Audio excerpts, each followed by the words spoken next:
Bonjour à tous. Vous êtes sûrement nombreux dans la salle à avoir un téléphone intelligent, comme un iPhone. On peut faire plein de choses avec ce téléphone, on peut aller sur Internet avec, jouer à des jeux, et en plus, on peut le contrôler en le bougeant.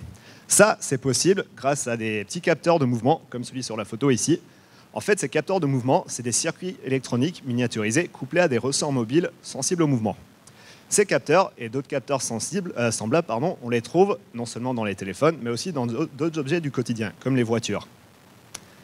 Un des défis majeurs en électronique de nos jours, c'est de réduire la taille des composants. Ça permettrait par exemple de faire des iPhones plus fins et aussi encore plus légers.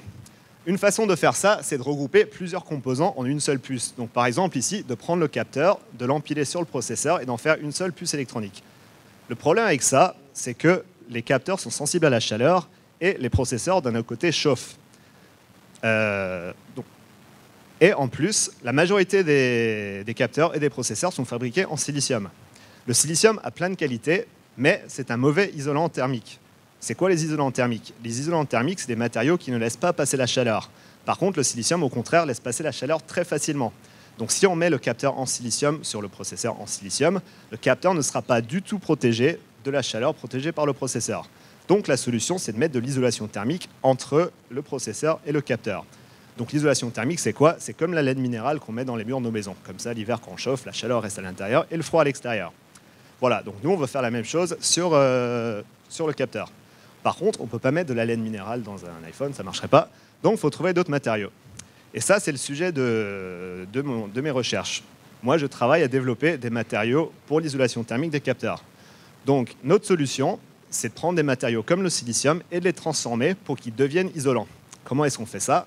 On fait ça en les rendant poreux, c'est-à-dire en y fabriquant plein de petits trous. Je vous invite à regarder l'image de la laine minérale. Vous verrez qu'elle est formée de fibres, et qu'entre ces fibres, il y a des trous remplis d'air. C'est grâce à ces trous remplis d'air que la chaleur ne peut pas circuler dans la laine minérale. Maintenant, regardez l'image de silicium poreux. Vous verrez qu'elle est formée de fils de silicium, et qu'entre ces fils, il y a encore des trous remplis d'air. Mais il y a autre chose qui est très important. Le diamètre de ces fils est d'une dizaine de nanomètres. Donc ça, c'est 1000 fois plus petit que le diamètre d'un cheveu. Donc c'est vraiment très petit. Et c'est tellement petit que physiquement, la chaleur ne peut pas passer à travers ces fils.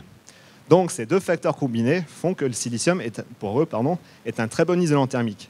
Tellement bon que la chaleur circule 100 à 1000 fois moins bien dans le silicium poreux que le silicium non poreux. Voilà, donc simplement en fabriquant des trous, on transforme un matériau mauvais isolant en un bon isolant. Voilà, donc pensez à tout ça la prochaine fois que vous utilisez votre iPhone. Et je vous remercie de votre attention.